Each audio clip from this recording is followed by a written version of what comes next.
All right, over the shoulder, the rear view mirror. Now, let me do this real quick. Welcome. I go live sometimes. Nobody ever knows what it's going to be about. The link in the first link in the description will kind of explain what's going on. I'm doing a thing called Over the Shoulder, the Rear View Mirror. And it is October 28th.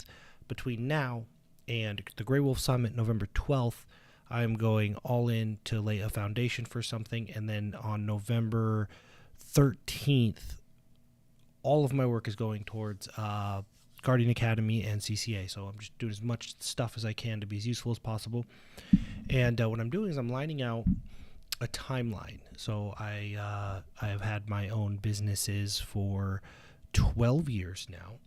And we've had some quantum leaps. And obviously we teach the CCA. For those of you who don't know about the CCA, link in the description as well. And what I'm doing for myself is I'm lining out the timeline and going through. I remember very distinctly the 2 or 3 moments in each business where it kind of went exponential, made a quantum leap, where there was leverage and asymmetry to the upside. So I'm lining them out, and I'm going through that, and I'm reasoning through which concepts, principles, and frameworks will help people identify that in their own business and their own life for our CCA students. And so this is the kind of thing we're going to do for our CCA and CCA Elite. All right. Let me make myself smaller. And so it's over the shoulder rearview mirror looking back. I was going to do this on my own, and I thought, I can just let people watch, and maybe it'll be useful to them. And then I thought, I can let people participate. It'll be even more useful to them.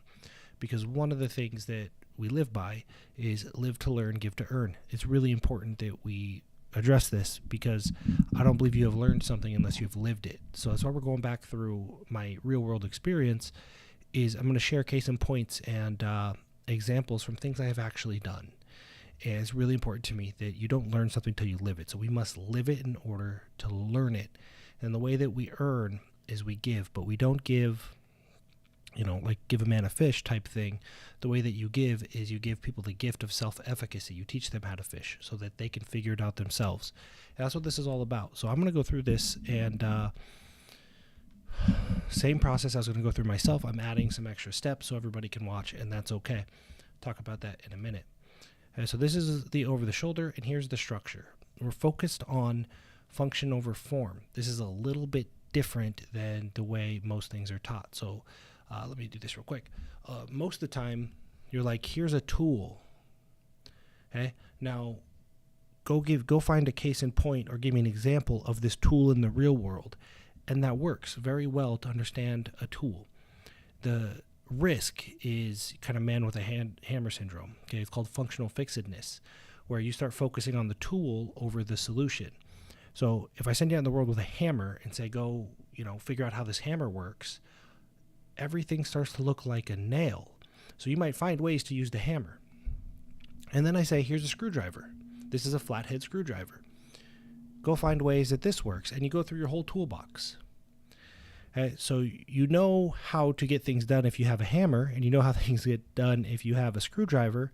The skill to develop at that point is to put them all in a toolbox, carry your toolbox around, and identify a problem, right? Identify a leverage point or a constraint.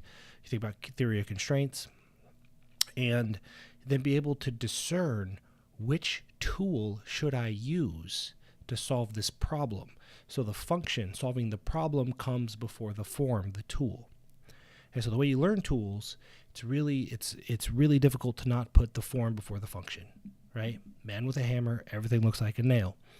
The way this is built is we're actually going to show a problem, and then reason through what is the best tool to use from our CCA toolbox.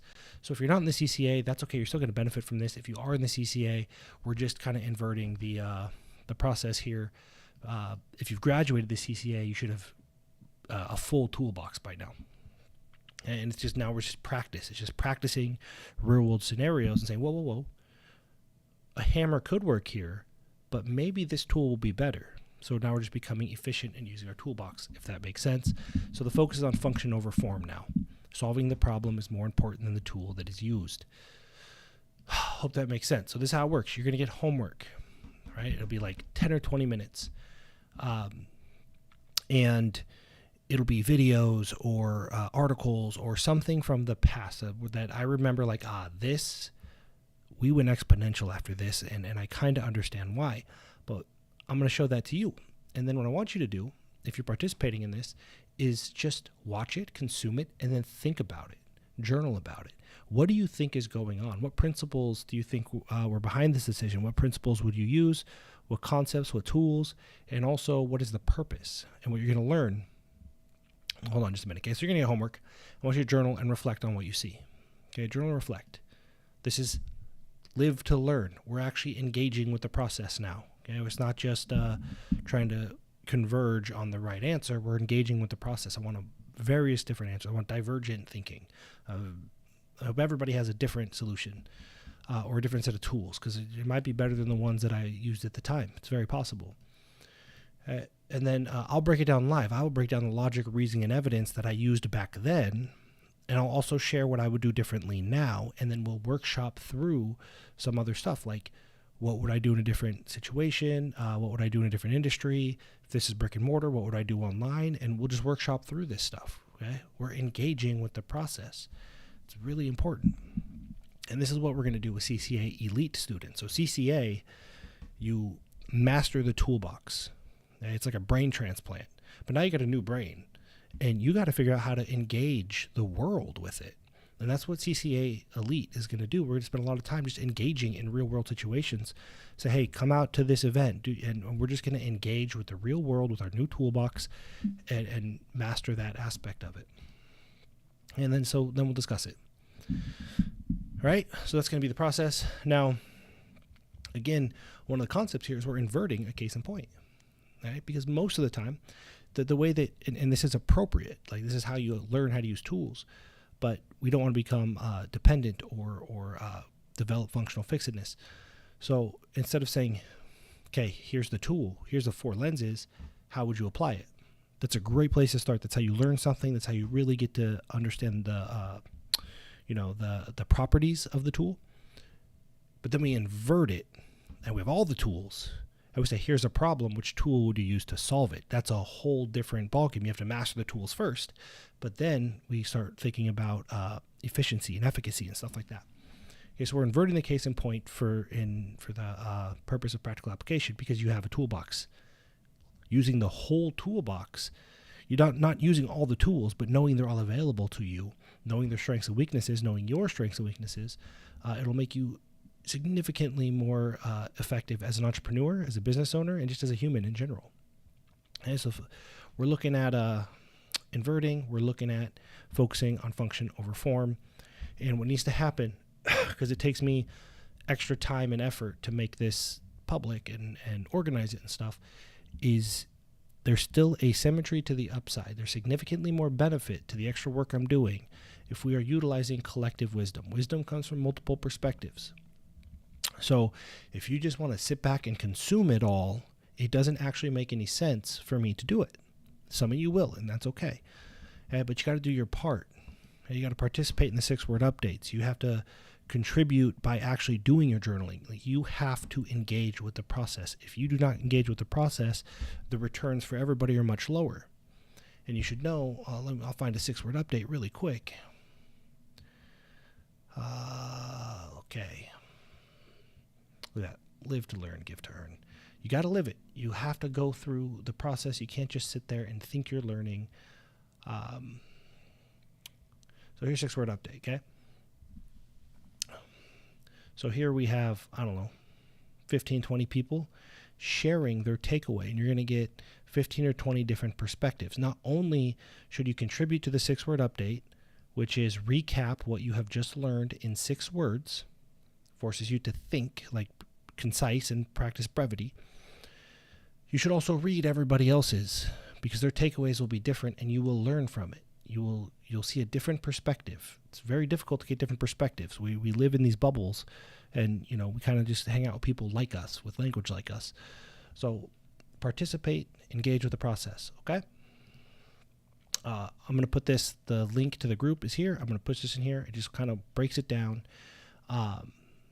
shows how it works. I just talked through it. It shows the outcomes that I get, like what is the benefit to me, some of the outcomes you might get. And then you're going to have the lessons here, lesson 0. This video I'm making is going to go right there. And then I'm going to upload these ones very shortly, and I will notify in the group, which again is the very first link in the description. So then we're going to spend a lot of time just really workshopping through what I saw, why I did what I did, what I missed, knowing what I know now. And again, engaging with reality. It's a contact with reality. We're going to go way far back, 12 years, and hopefully work all the way back up to today. Now, if people aren't engaging, I'm not going to do it. And that, that's okay. I will continue to do it just for CCA elite students because they put the work in and they graduated CCA. That tells me I can justify the work. Hope that's useful. Think about function over form. I think there's a lot of really intelligent people that have amazing tools, and sometimes they get lost in the tool, right? They're like, wow, Facebook ads. I want to run Facebook ads. And they try to find a way to run Facebook ads. That's form over function. You're trying to figure out a way to use a tool. What we want to do is say, okay, well, here's the problem. This page converts really well, but we don't have enough people seeing it. What's a good way to get more people to see it? Now, ads might be a solution to that problem. See the difference? Function over form is what we're focused on. We're going to work through it together. If it's useful to you, hit a little thumbs up there. Because I don't really market these things. I just kind of go live. And if you don't want to miss a live, subscribe, and all that's call to action stuff I'm supposed to do. All right. Links in the descriptions, and I'll see you on the other side.